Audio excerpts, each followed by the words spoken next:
Hi, I'm Debbie Prue, Executive Director of NAMI Pasco, and here with me today is Tony Roberts, author, peer, and former pastor. He's here today to discuss the intersection of mental health and faith. Welcome, Tony. Thank you, Debbie. I'm happy to be with you. Thanks. So tell us a little bit about yourself. Well, as you say, I'm a peer, first off. I've been diagnosed with bipolar disorder 1 since 1995. Beyond that, however, my illness does not define me. I'm also married to a lovely wife, Susan. I have 4 children, 2 by birth and 2 by adoption. I have a dog, Briley, that you may see wandering behind me. And I'm particularly interested, as you say, in the intersection of faith and mental illness. Beyond serving as a pastor, I continue to serve as a faith and mental health advocate, trying to bridge the distance between faith communities and those with mental illness. I'm convinced, Debbie, that there has so much potential to serve and assist one another, working together in ministry and mission if we work together, rather than if we are pulled apart by dogma or doctrine or fear or stigma or whatever it is. If we show mutual respect for one another and genuine concern and some curiosity even about understanding and supporting each other in recovery, I believe that we can go a long way to creating a better community within the mental health community and beyond. Thank you. What is one of the biggest challenges that you see in your advocacy mission? Well, I see it in 2 respects. I think first I'll start within the church or within faith communities. I think there still is a lot of misunderstanding about the nature of mental health, in spite of the advances of science and technological brilliance that shows that this is a brain illness rather than just a mental or spiritual disorder. There are still a number of people who think we can just pray it away or isolate it and pretend that it's not there.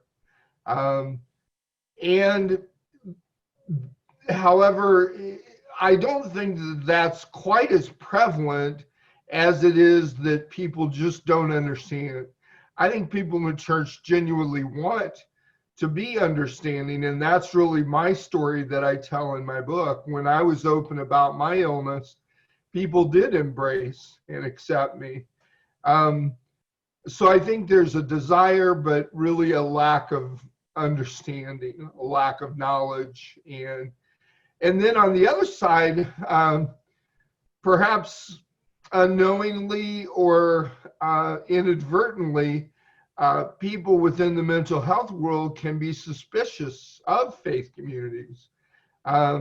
We may think that they're trying to put us down or convert us or trying to, that they have ulterior motives and they really don't respect who we are. And that if we come out with our illness, with our desire to recover from mental health issues, that they won't support us.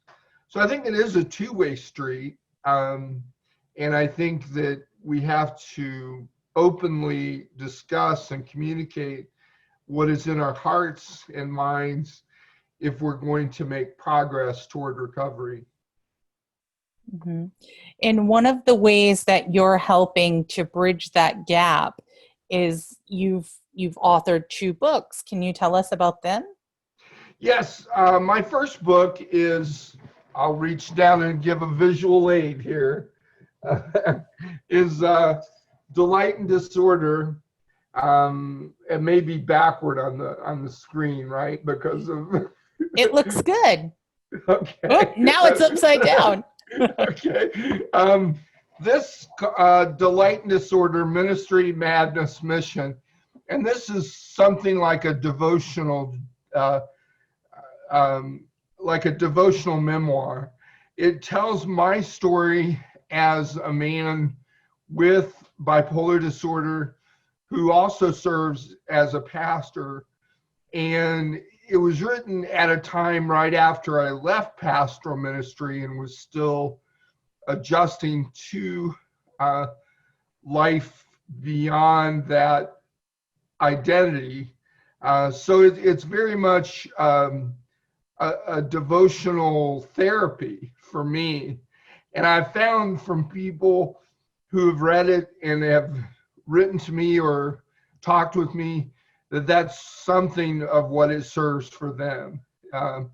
It's therapeutic. And I think, interestingly, people with loved ones who battle bipolar or other mental health issues share with me how much it encouraged them to understand their loved one. Then I just came out with When Despair Meets Delight, Stories to Cultivate Hope for Those Battling Mental Illness. There it is. And this book does tell my story, but in a different way. It tells it so that I can then reveal the stories of others and encourage those who are in ministry, pastors and faith leaders, to open the doors and develop programs and personal relationships with people who have brain illnesses and people with mental health issues, so that they can promote recovery and foster greater understanding. This book is told more chronologically, starting with my there's a brief part about my prognosis, the time that I was in the hospital with my first episode, but then it goes back to my early pre-diagnostic episodes as early as when I was a sophomore in high school, and then relates the story of my life and ministry, and then into the lives of others. And then finally, as it comes to a close, I provide some models for mental health ministry that I have found in developed in my own life and in my own journey. So I like to say it is and I'm very big into alliteration. You'll find out it's a memoir of a minister with mental illness and a model for mental health ministry. So that's what I call it. Do you want to share? And one thing I should pause and say is when I use language is very important to me, and I have a prologue in this book about language, and I recognize that the language of mental health is constantly evolving. When I started the book, it was a preferred language to talk about mental health and mental health issues and mental health challenges. And then I was led by some other advocates to talk more explicitly about mental illness, since what I have in particular is bipolar disorder. So it distinguishes it out from, a more generalized depression or anxiety, not that those aren't significant. And then there was a brief a brief foray into serious mental illness, which I ruled out pretty quickly because, as you know, serious can be very relative, and someone with uh, even what we would consider a slight depression can harm themselves, it can take forms that are very serious. So now what I will do in my next book is talk more explicitly when I talk about myself as having a brain illness, because these, schizophrenia, bipolar disorder, and major depression in particular can now be detected on a brain scan. The advocates that I'm listening to are encouraging me to either talk explicitly about my own diagnosis or use brain illness and mental health as what we're aiming for. Do you want to share a portion of your book with us? That'd be great. This is a chapter that's called Visiting Linda, and this occurred as in the course of my ministry. I served 4 churches. The second one is where I was diagnosed. I won't read that. This one I'm reading is from the 3rd church when I visited there. And I already had a diagnosis, but I was trying to determine how open and in what way I was going to share this or not share this, depending on what would be most helpful. And this is called Visiting Linda. Only trust him if he's wearing cowboy boots. This was my first knowledge of the man who would become my supervisor for the next chapter of my ministry. Sam Edwards was a man as short in stature as he was tall in grace and compassion. As long as I knew him, he always wore a beard and cowboy boots. When it became clear that I would receive a call to serve as pastor of Ovid Federated Church, OFC, I had an essential question to ask. I summoned up the courage to take Sam aside. I have bipolar disorder. When and how should I disclose this? Sam asked me about the nature of my illness, how it impacted my behavior. He asked if I was compliant with medication and if I would be seeing a therapist. Then he looked into the distance as if computing the information I had just provided. He turned back to me and said something like, "You have no legal obligation to disclose, but for your own sake, I recommend you share it discreetly, first with 2 trusted leaders." And then he named 2 who worked as psychiatric nurses. As far as your pastoral role, follow the Spirit to open up when it contributes to better spiritual care. Sam's advice turned out to be the best I've ever received about being a pastor with a mental illness. I would discover this the very next day. I became aware of a young woman, I'll call Linda, who had been admitted to the psych unit of her nearby hospital. I checked with a family member to ask if I could pay her a visit. They were reluctant at first. Then I disclosed my own diagnosis. I told them I had spent time in psych hospitals and knew how blessed I felt when a pastor visited. So they asked Linda for her permission, and she granted it. The psych unit was located at the far corner of the hospital.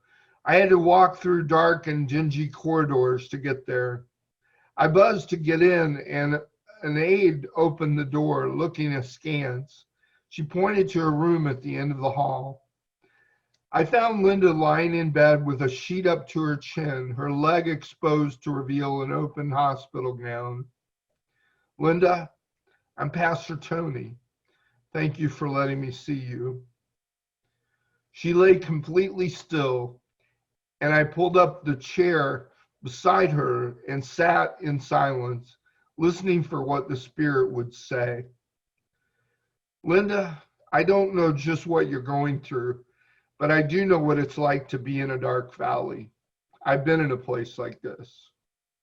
She turned to her side, facing me. I go on.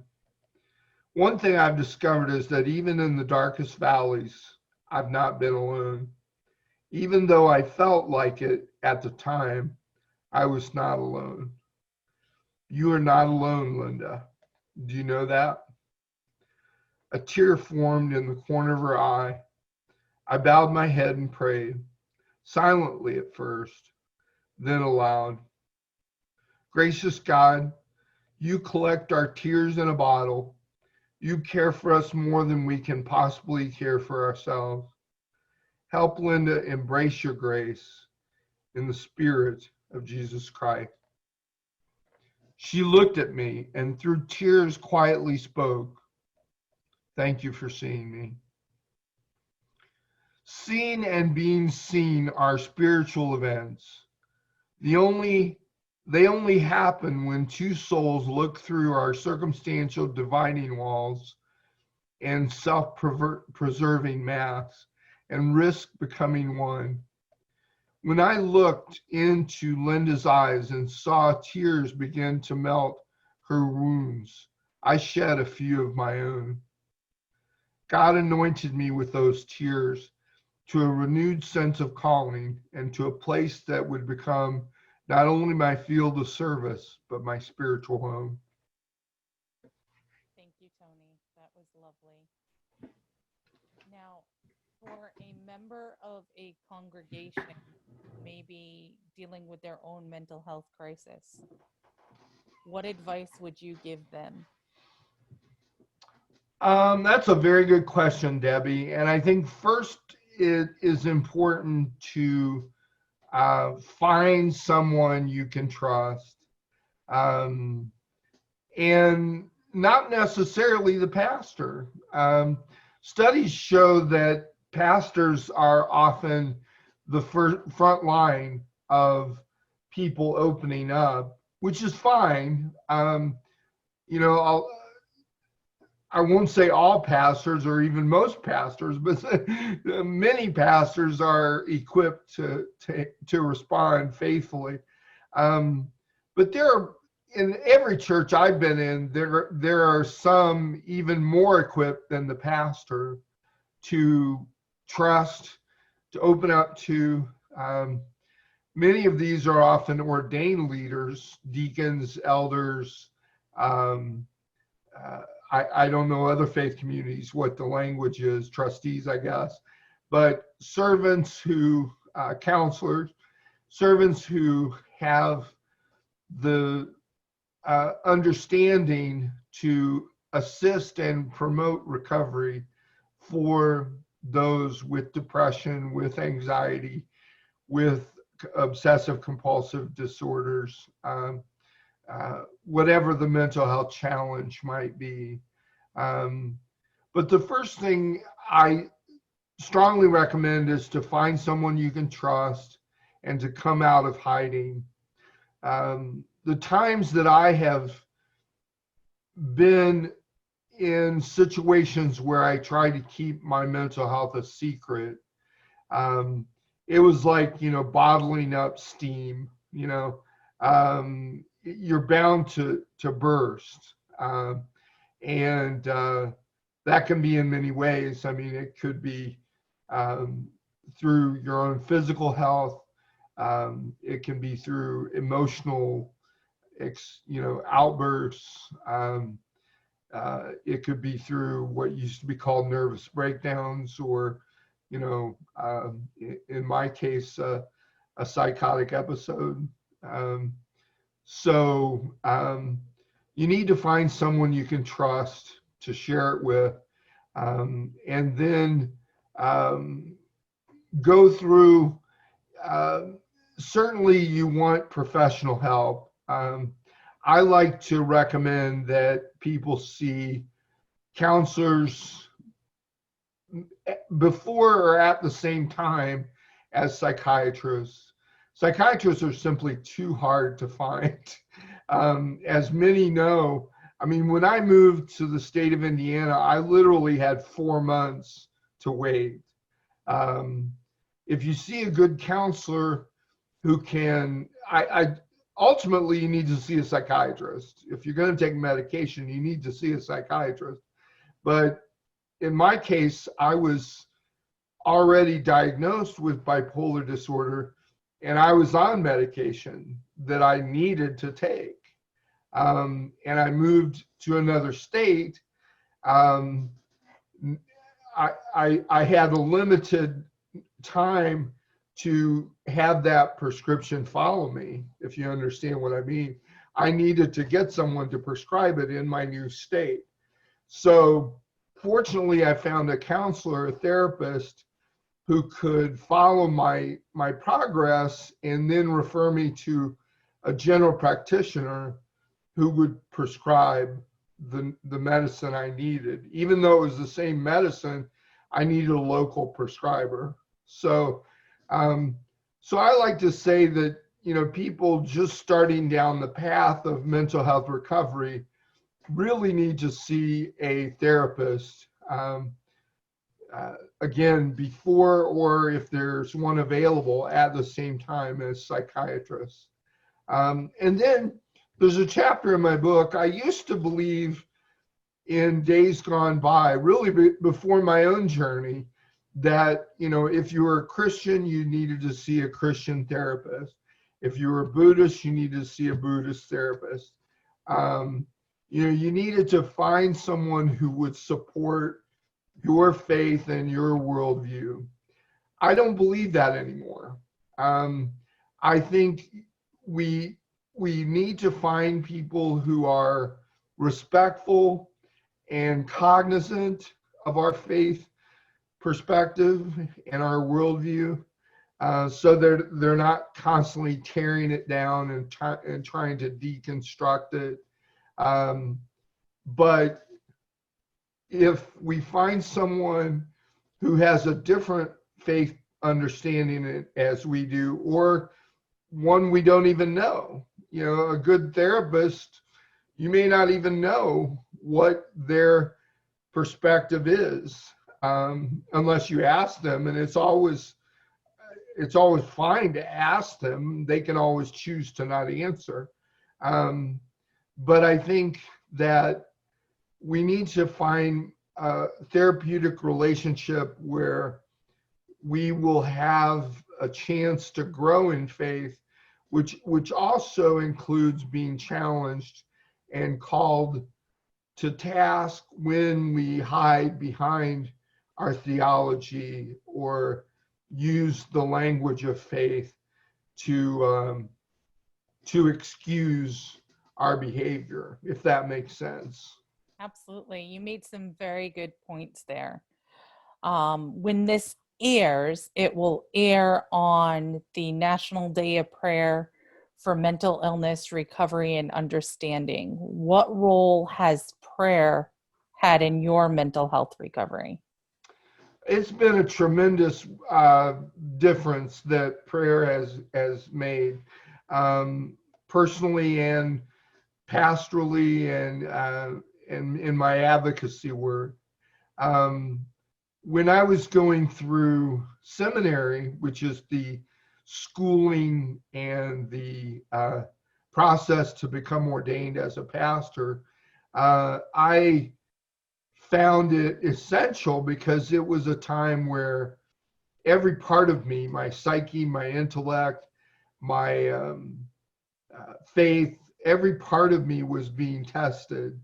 And I turned to prayer personally and in small groups and in worship circles that would help me get beyond myself, sort of step out of my own problems, if you will, and turn to God as I understood God in a way that would make that would be uplifting and encouraging and comforting. As I pursued ministry, I found that intercessory prayer, which is the praying for others, was essential because as people turned to me with a great amount of their problems, uh, I, like a lot of people in the helping professions, um, wanted to fix them. And it created a big burden on me and on my shoulders because I couldn't. I mean, nobody can fix the problems that others had. So prayer became a way each day for me to lift them off my shoulders and lift them up again to one who could act in loving and truthful ways better than I possibly could. Um, During my period of ministry and mental illness, the Psalms were increasingly my diet for prayer. The Psalms, if your listeners haven't dug into them much, are ancient prayers that was the prayer book of Jesus or the hymn book of Jesus. And these are powerful prayers that cover the gamut of emotions. I'm going to be leading a workshop. In fact, when this airs, it will have just happened yesterday. So it's funny about the magic of Zoom, but it's called Praying the Psalms When You're Mad, Glad, Sad, and Afraid. Oftentimes we expect Christians and our pastors in particular to just have this very meek and mild level of gladness, not even the real joy. We're only comfortable with, a little pleasantness. And the fact is, if you read the Psalms and many other parts of Scripture, you've got intense anger, you've got, abject fear, you've got, despondent grief, and you have elation. So the Psalms have been a way for me to lift up all these emotions to God in a way that I could do it safely and without giving in to expressions that would be extreme because of my mood disorder. So prayer is essential. And I'm reading a book called How to Pray by Pete Greig, and he talks about the universality of prayer. We certainly in the Christian tradition have ideas and approaches to prayer. Muslims in their tradition have, a tremendous discipline of prayer. Jewish persons in their Wailing Wall prayers,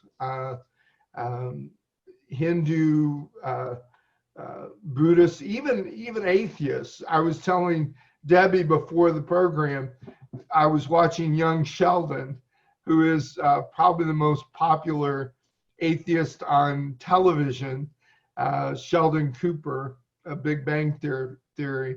And when his dad was in the emergency room, Sheldon was led to the chapel. He felt compelled to go to the chapel and take on a posture of prayer.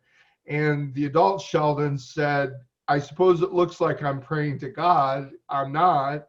I'm praying to Blaise Pascal, who made the wager that if God does exist, then it's a win-win situation. If God does exist, then I'm praying in the right way. If God doesn't exist, then what if I have to lose? So I think everybody,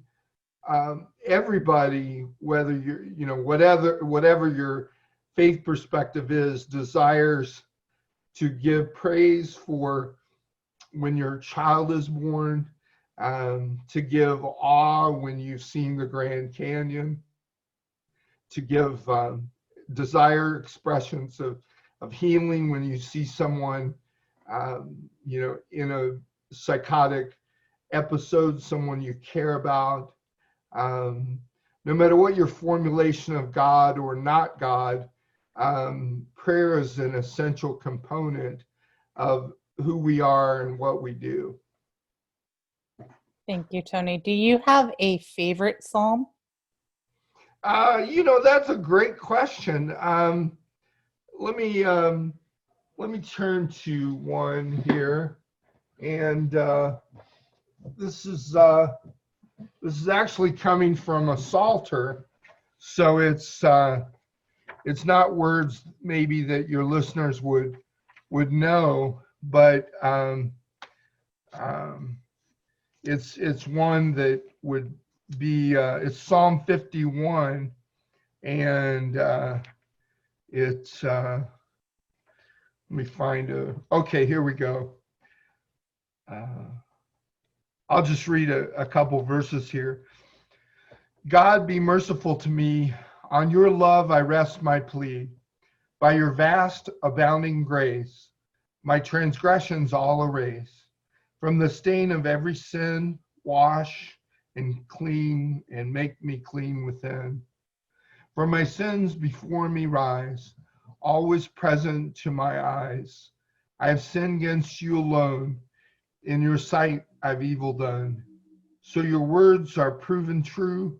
Righteous are your judgments too. Truly I was born in sin, sinful when conceived within. Surely you desire to find faithfulness in heart and mind. You will deep within my heart, wisdom unto me impart. Oh, with hyssop sprinkle me, and from sin I clean will be. Wash me from its stain, and so I'll be whiter than the snow. Make me hear joy's cheering voice. Let the bones you crushed rejoice. Thank you, Tony. So you've shared a lot with us. If people want to find out more about you, about your books, about your ministry, how would they go about doing that? I'm glad you asked. It's my website, which is now up and running. It wasn't when we talked before. It is delightindisorder.org, and that's IN, so delightindisorder.org. Okay. And there you can find my other writing. I write 2 blogs a week, as well as ways to purchase my books. Awesome. And what message of hope would you like to leave our listeners with? Well, I think I want to encourage, this is a day for recovery and understanding. So personally, if you battle a mental health diagnosis or mental health struggle, don't give up. You may not be cured in this life, but you can cope and also have a better life ahead. And you can find these little miracles that happen each day, that give us what I call the strength for today and bright hope for tomorrow. The understanding part is those who may be loved ones, those who are in faith communities, those in politics and the realms of leadership that need to embrace and support people with mental health struggles. Don't give up. Be hands and feet, and be there for your brothers and sisters who may be considered by others the least of these. Thank you, Tony. I appreciate it. And thank you for being here with us today. Thank you, Debbie.